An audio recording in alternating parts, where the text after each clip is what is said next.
Bonjour à tous et bienvenue dans cette nouvelle vidéo. Aujourd'hui on va voir comment faire de belles finitions sur un jersey. Donc vous avez peut-être pu voir que j'étais en train de faire plein de petits débardeurs jersey pour l'été. Et là je suis sur mon dernier débardeur et en fait je voulais faire une petite vidéo sur comment faire de belles finitions pour que ça soit joli à la fin.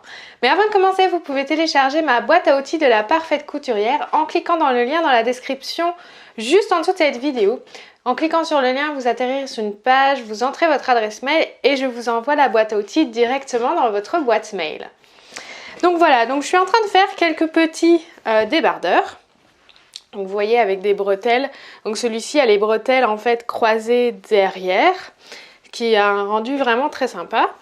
Et sur le dessus, en fait, j'ai rajouté une parmenture, vous voyez, juste pour faire correctement la finition. Sauf que c'est du jersey et comme vous pouvez le constater, ça roule. Donc c'est pas forcément évident d'avoir une belle finition. Donc du coup j'ai ajouté la parmenture, j'ai fait la couture entre les deux pièces.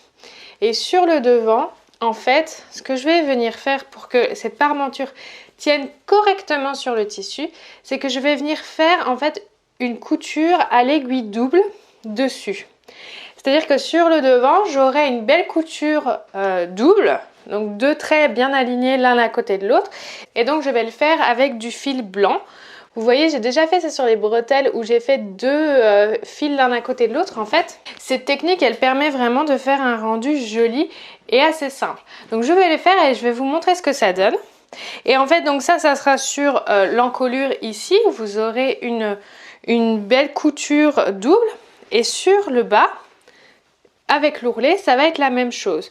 L'avantage du jersey, qu'il faut savoir, c'est que ça roule, mais en même temps, ça ne s'effiloche pas du tout, quasiment pas. Donc en fait, vous n'avez pas vraiment besoin de faire soit un ciseau cranteur, comme ceci. Vous n'avez pas besoin de découper avec ce type de ciseau, parce qu'en fait, ça ne s'effiloche pas, donc tout simplement, vous avez juste à replier et à coudre. C'est ce que je vais faire avec l'aiguille double. Vous n'avez pas besoin non plus de faire un ourlet, par exemple, avec je plie 1 cm, puis je replie 1 cm. Ça, c'est pas nécessaire sur le jersey. Donc voilà, pour faire des belles finitions, moi, je vous conseille l'aiguille double. Comme ça garde l'élasticité du tissu. Et en même temps, c'est très joli. Donc je vais le faire.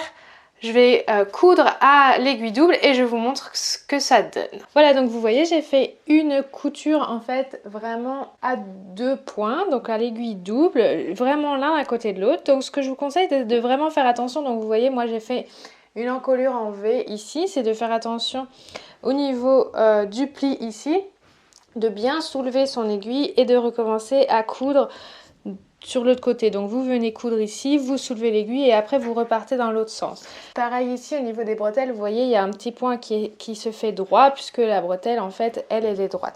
Donc vous voyez ça fait vraiment une belle finition et en fait du coup de l'autre côté la parmenture ne va plus jamais se retourner puisqu'en fait elle est bien fixée vraiment sur l'autre côté. Donc vous n'aurez pas de problème de retournement de parmenture. Et ça fait vraiment un t-shirt très joli. Et voilà, donc là je vous montre également l'ourlet que je viens de faire, donc également à l'aiguille double. Ce que vous pouvez faire, vous voyez, donc j'ai pas du tout retourné une fois puis deux fois, j'ai vraiment retourné qu'une seule fois. Ce que vous pouvez faire si vous avez comme moi un grand morceau de tissu qui dépasse, vous pouvez venir le couper vraiment au ras de la couture. Parce que comme je vous ai dit, ça ne s'effiloche pas, donc ça ne risque pas du tout de casser la couture. Et vous voyez, ça fait vraiment un ourlet très très propre qui garde l'élasticité grâce à l'aiguille double. Et voilà, vous avez vraiment un débardeur qui a de super belles finitions. Voilà, donc vous avez vu, rien de très compliqué pour faire de belles finitions, surtout au jersey. Ça ne s'effiloche pas votre tissu, donc vraiment profitez-en pour faire de belles coutures de finition. En fait, moi au début, je ne m'appliquais vraiment pas pour les finitions. L'important c'était vraiment d'avoir juste le corps, le t-shirt, le pantalon que je voulais. Mais en fait, j'étais vraiment jamais satisfaite de mon travail. Je trouvais toujours qu'il y avait quelque chose à redire. Et effectivement, c'est parce que je n'accentuais pas sur les finitions. Et en fait, à partir du moment où j'ai commencé à faire de belles coutures à la fin, à surfiler mes coutures, et bien déjà mes vêtements tenaient plus longtemps. Et en plus, je les trouvais vraiment beaucoup plus sympas et beaucoup plus jeunes à porter. Donc j'étais vraiment beaucoup plus fière quand je me suis appliquée dans les finitions. Donc moi je vous conseille vraiment aussi de le faire sur vos vêtements, même si vous êtes débutante, parce que c'est important d'avoir de beaux vêtements dans lesquels on se sent bien et on se sent fier de les porter. Voilà, si vous avez aimé cette vidéo, n'hésitez pas à la liker, à la partager un maximum autour de vous. Vous pouvez également vous abonner à ma chaîne YouTube en cliquant sur le bouton s'abonner juste en dessous. Vous pouvez également regarder une des vidéos qui s'affiche à l'écran pour aller plus loin, pour apprendre encore à créer vos vêtements plus rapidement. Et moi, je vous dis à très vite dans une autre vidéo.